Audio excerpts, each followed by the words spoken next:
Ohayo gozaimasu, konnichiwa, sadasrimue, yokoso. Oke, kali ini gue akan membahas tentang Resident Evil Village yang lebih disukai daripada Resident Evil 7 Biohazard. Hai. Walaupun memang kedua franchise ini nih mengusung tema yang sama dengan pemeran yang sama, bahkan bisa dibilang sequel langsung. Jadi kenapa Resident Evil 8 lebih disukai daripada Resident Evil 7?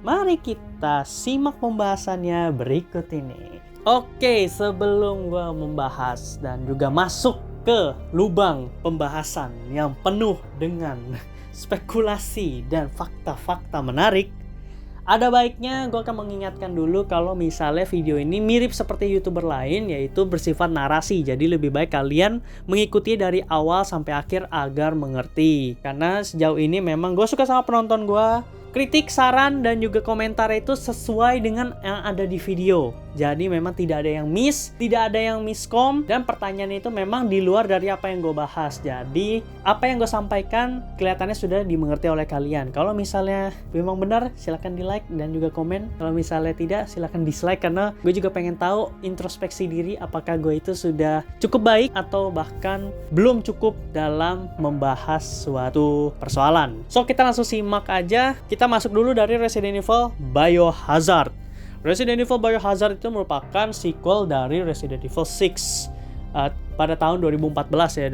Timeline-nya itu 2014 sampai 2017. Jadi memang pada saat rilis itu yang kita mainkan itu memang udah 2017. Tapi awal mula dari persoalan itu dimulai dari 2014, yaitu pembuatan Evelyn oleh Miranda, The Connections, dan Mia Winters, dan diantar menuju ke pedagang karena memang menurut Miranda Evelyn itu gagal, jadi ya udah dijual aja sama The Connection karena dia udah nggak butuh, dia butuh wadah baru kan. Ya udah dijual, ada pembelinya dari The Connection, memang nggak dikasih tahu ya, atau memang udah dikasih tahu kalau nggak salah cuma clue doang tapi nggak detail. Dikasih tahu ada pembeli, diantar lewat kapal, tapi kapalnya outbreak tengah jalan karena memang di situ Evelynnya mengamuk dan jatuh ke rawa-rawa Louisiana. Gue lupa nama kotanya, pokoknya daerah Louisiana. Jatuhlah ke rumah Baker, ke rumah keluarga Baker. Nah mungkin yang agak kurang disukai dari Resident Evil Biohazard ini terlalu random ya. Dari awal kita main tuh kita udah disajikan karakter yang gak ikonik, terus juga first person yang which is pada protes somehow. Gue gak ngerti kenapa pada protes padahal lebih enak first person ya, walaupun third person juga bagus, cuman first person kan lebih berasa ya, lebih enak gitu loh somehow. Nah terus juga kita langsung dibawa ke satu keluarga yang memang kita nggak tahu ini apa, terus tampangnya tua, jelek, kumuh, hancur, bau, semua masuk, semua gembel parah, abis semua itu citra Resident Evil 7. Kenapa seperti itu? Karena memang mereka ingin menaikkan citra keseraman Resident Evil sebagai survival horror. Balik lagi karena Resident Evil 6 gagal dalam menjalankan perintah Resident Evil, yaitu survival horror. Mereka rata-rata ke full action, apalagi udah chapter Ada Wong sama Chris Redfield, abis kalian, bener itu udah full action, gak ada yang namanya horror. Jadi seperti itu. Terus perjalanan Ethan atau karakter baru ini nih cenderung hanya berputar di satu rumah dan ke rumah lain, seperti memang sudah ada petnya, dan somehow kita tidak mendapatkan clue dari mana pet itu berasal.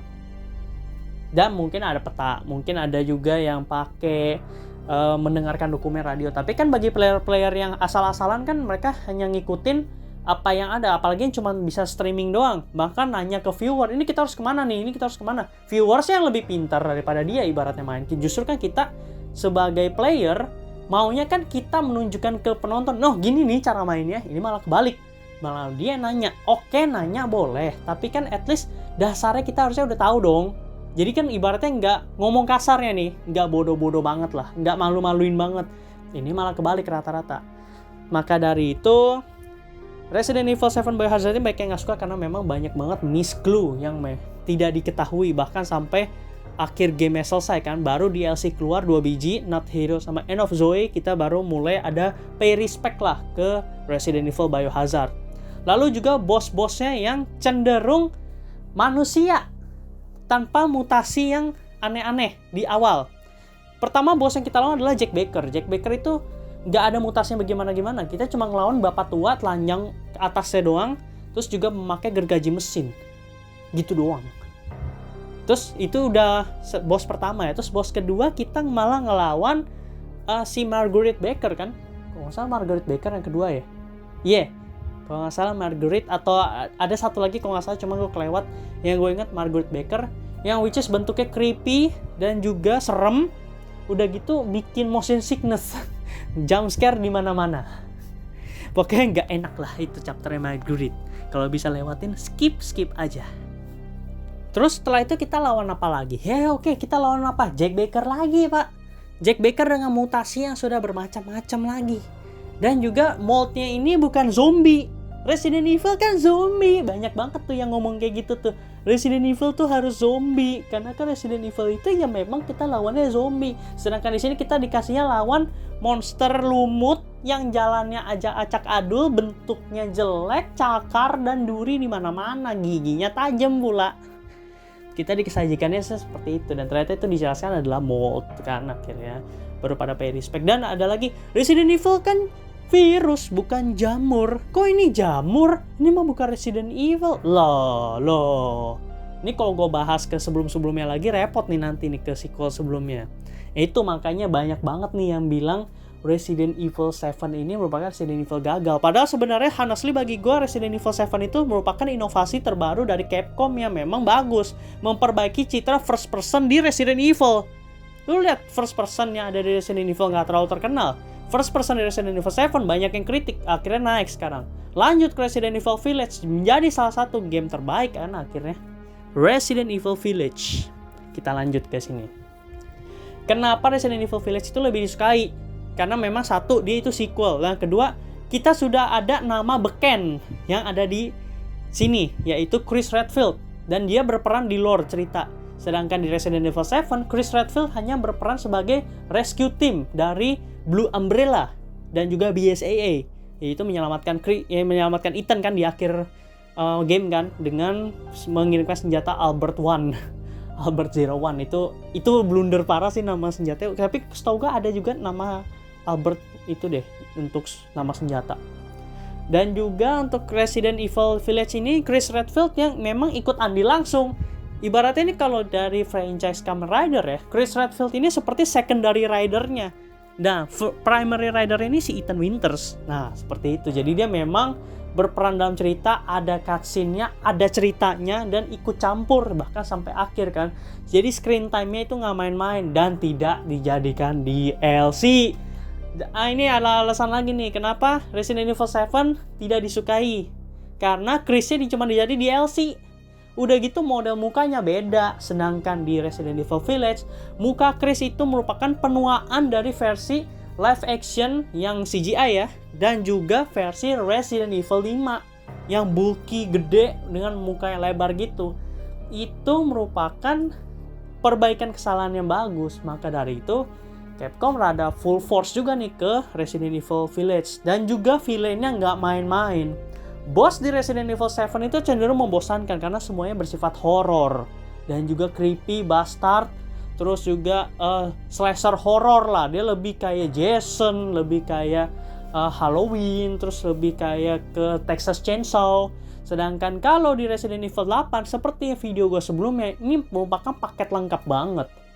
Kalian yang suka Dynasty Warrior ada, kalian yang suka game-game teror kejar-kejaran ada. Kalian yang suka horror, creepy, teka-teki ada. Kalian yang suka tembak-tembakan, World of Tanks, PUBG ada juga. Paket lengkap semua ada di sini. Dan di sini juga banyak dokumen penting yang menjelaskan before Resident Evil 7 atau afterward dari Resident Evil 6, setelahnya dan sebelumnya dari Resident Evil 7 ya. Jadi tengah-tengah. Nah, kita akhirnya ke-reveal banyak banget dokumen dan juga banyak banget info yang tidak kita dapatkan, yang seharusnya kita memang dapat di Resident Evil Biohazard. Sayang banget kan. Nah, lanjut lagi ke penampilan heroin. Ya, kita nggak usah bohong lah. Untuk karakter utama, lelaki itu pasti jadi nomor 1. Karena memang karakter perempuan yang jadi utama kan setahu gue cuma di Resident Evil 3 Nemesis ya. Sisanya kan kayak Claire Redfield kan lebih ke secondary ya. Tergantung, itu kan pilihan ya kalau Resident Evil 2. Kalau Resident Evil 3 kan memang kita mesti main pakai Jill, itu doang karakter utamanya, perempuan. Yang lain sisanya kan karakter utamanya lelaki semua kan. Nah, itu kita nggak usah kita bahas, karena di sini kan juga udah bahas Ethan Winters kan, dan juga Chris Redfield untuk karakter laki-lakinya.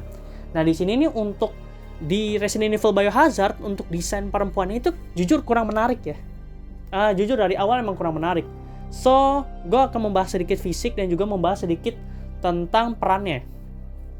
Mia Winters, aka istri dari Ethan Winters, di Resident Evil 7 ditampilkan dengan menggunakan baju yang memang terbuka ya. Tapi sayang, maaf, kurang ibaratnya kurang menunjukkan kalau memang itu dia memakai baju dengan setelan yang tidak ada tangan. Ya, you know what I mean. Gak perlu gue perjelas. Nah, sama seperti Zoe Baker, di sini juga dia digambarkan sebagai karakter wanita dengan setelan yang begitu juga, tapi kurang menunjukkan kalau dia menggunakan setelan seperti itu. Selanjutnya apa? Villainnya Margaret Baker ya, orang tua, nggak usah kita bahas. Bajunya ya udah pasti tertutup lah, kayak baju ibu-ibu biasa. Nah, dua heroin ini nih menurut gue kurang menarik penampilannya, dan juga dari segi pengkarakteran kita bisa lihat Mia itu cenderung ngeselin. Udah mau diselamatin ngeselin, sempak banget lah dia itu. Terus juga untuk Zoe Baker bagusnya cuman di pada saat di awal game sampai pertengahan dia cukup bagus, tapi di akhir kan akhirnya dia dapat sial ya, karena kan kita mesti memilih antara dua itu. Kita memilih Mia, otomatis kita melupakan Zoe Baker sementara. Kalau kita milih Zoe Baker, otomatis hasilnya set ending gitu. Nah, untuk si Zoe Baker ini bagusnya cuma di End of Zoe. Itu pun dia hanya jadi bulan-bulanan Evelyn dan juga bulan-bulanan mutasi dari Jack Baker, yang akhirnya diselamatkan lagi oleh Joe Baker. Jadi memang kurang menarik dan kurang banyak, cuman 2 plus 1 orang tua. Oke, Resident Evil Biohazard. Untuk Resident Evil Village, kita punya lagi Mia Winters dengan penampilan yang sudah seperti istri idaman.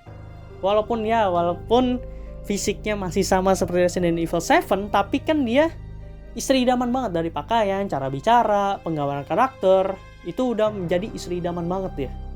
Nah, lanjut lagi ke villain, karena setahu gue nggak ada lagi ya. Paling Elena, orang kampung bodoh. Itu nggak usah dibahas, karena memang karakternya memang karakter kampung banget, dan juga dia mati kan akhirnya kan, ya udah nggak usah dibahas. Untuk penampilan, oke. It's okay, karena kan itu juga di salju. Menarik, yes, dari muka. Untuk penampilan, biasa aja. Penggambaran karakter, ya itu yang seperti gue bilang, bodoh. Untuk villain, ini menarik nih. Yang demen sama bodinya Lady Dimitrescu, gue tunggu di komentar ya, komentar kalian. Bener, gue yang demen sama bodinya, silakan komen semua, ungkapin.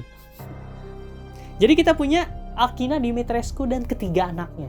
Ketiga anaknya ini kan karena memang udah terjangkit suatu wabah, dan juga dia punya penyakit aneh kan, jadinya otomatis dia mesti ditutupi sama semacam lalat gitulah.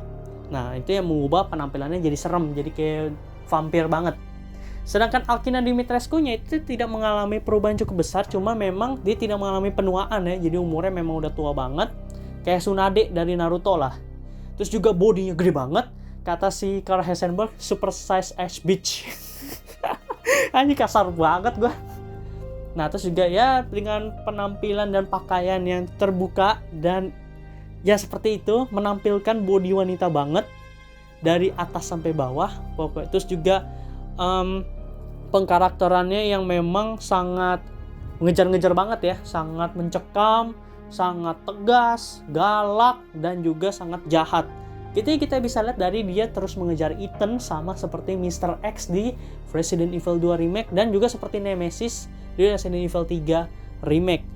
Ya memang lebih ke Mr. X sih, jujur lebih ke Mr. X daripada Nemesis. Yang kedua itu anak-anaknya dari Alkina Dimitrescu. Anak-anaknya Alkina Dimitrescu ini ya seperti tadi gue bilang ya, penampilannya karena masih anak-anak, remaja ya, jadi gitu-gitu aja. Untuk body style oke. Terus juga untuk muka oke. Cuman memang penggambaran karakternya satu kurang, kita cuma bisa baca dari dokumen apa yang terjadi sama mereka, dan mereka ini cenderung angean sama si Ethan karena mungkin jarang banget ketemu lelaki tampan selain Carl Heisenberg sama Duke. Lul. Lanjut ke karakter wanita, bisa dibilang karakter wanita terakhir yang tercantik ya. Oh, ada Miranda, sorry, gue lupa. Donna Beneviento. Donna Beneviento tidak pernah diperlihatkan mukanya. Dari bos awal, kita hanya disajikan boneka. Dan juga di pertemuan Four Lords, kita juga disajikan boneka. Nah, pada saat kita masuk ke rumahnya, kita baru bisa melihat wajah pertama dari sosok manusia Donna Beneviento. Cantik banget, serius. Cakep. Karakter wanita tercantik itu ya Donna Beneviento ini. Terus dibarengin juga dengan adegan pada saat kita sudah melulus dalam ujian di Donna Beneviento, kita bisa melihat mayatnya dari Donna Beneviento yang sudah kita tusuk ya kalau nggak salah kepalanya. Nah, itu kan ada keluar kayak semacam parasit Megamycete. Nah, itu wajahnya memang cantik, Pak. Jadi memang Donna Beneviento ini cantik. Cantik banget sebenarnya. Dan juga untuk body dan pakaian cocok banget seperti noni-noni Belanda menurut gua. Dan juga untuk body oke, sama kayak si Miranda dan juga sama seperti Alkina Dimitrescu. Cuma bedanya dia memang posturnya masih postur manusia biasa. Tinggi Ethan lah bisa dibilang. Yang terakhir, nggak juga yang terakhir sih, ada satu lagi ternyata, yaitu Mother Miranda. Mother Miranda ini karena dia sudah berusia lama ya, bahkan dia sampai mengenal Oswald E. Spencer, bahkan jadi gurunya. Jadi memang untuk body dan juga untuk muka, style-nya ibu-ibu banget. Dan juga dia udah punya anak kan namanya Eva. Dan dia ingin membangkitkan si Eva ini. Jadi dia memang fokus ke pengetahuan, otomatis dia tidak terlalu mengurus fisiknya ya. Dia hanya bisa mengubah-ubah kan. Karena kemampuan dari Megamycete milik si Mother Miranda ini spesial, yaitu mimicry. Ini cukup berbahaya, bahkan dia bisa meniru mayat. So, untuk si Mother Miranda biasa-biasa aja, pakaiannya memang elegan, suaranya elegan. Terus juga untuk tingkat kesadisan juga oke, masih bagus banget pada saat dia membunuh Ethan ya. Itu cukup estetik, tetapi juga thrilling, serem, agak serem lah. Dan yang terakhir mungkin bisa dibilang adalah nominasi kedua atau ketiga, karena gue bingung ya. Tapi gue gak mau main nominasi sih, cuma jadi keceplosan aja. Yaitu anak dari Ethan Winters yang sudah beranjak remaja, yaitu Rosemary Winters, yang ada di ending Resident Evil Village. Cantik, putih, galak, sadis. Bukan sadis sih, lebih ke gimana ya, tsundere, dan juga lebih ke trauma, efek traumanya karena masih ada. Terus juga lebih ke gimana, penyayang. Terus juga peduli sama orang, bisa lihat dari tatapan matanya ya. Terus juga dia, ya pokoknya dia itu hampir semuanya adalah, mudah-mudahan dia bisa menjadi the next Sherry Birkin ya. Seperti gue bilang kan di beberapa video gue ada menyinggung, mudah-mudahan dia bisa jadi the next Sherry Birkin. Seperti Sherry Birkin kan kita bisa tahu, Resident Evil 2 mungkin dia masih bocil. Resident Evil 6 anjir, bodinya sama mukanya cantik banget, parah. Udah gitu ada adegan dia pakai pakaian dalam kan, yang di Cina, yang di laboratorium Cina. Nah, itu lebih gila lagi tuh. Ada tuh sama Jack Muller kan, saat di tes percobaan gitu. So, itu aja untuk karakter heroin yang mau gue bahas di Resident Evil Village dan juga Resident Evil Biohazard. Ini juga bisa menjadi suatu acuan ya bagi kalian yang ingin memainkan game, karena heroin ini penting, Pak. Gue bukan yang ngomong seperti cowok buaya atau gimana. Cuman gue cuma menegaskan kalau misalnya heroin ini penting dalam suatu franchise. Jadi memang harus ada satu at least, atau dua. Kenapa kalau bisa dua, kenapa tidak satu, kan seperti itu kan. So, terima kasih dan sampai jumpa di video pembahasan selanjutnya. Goodbye guys. Jadi ngebahas cewek dong.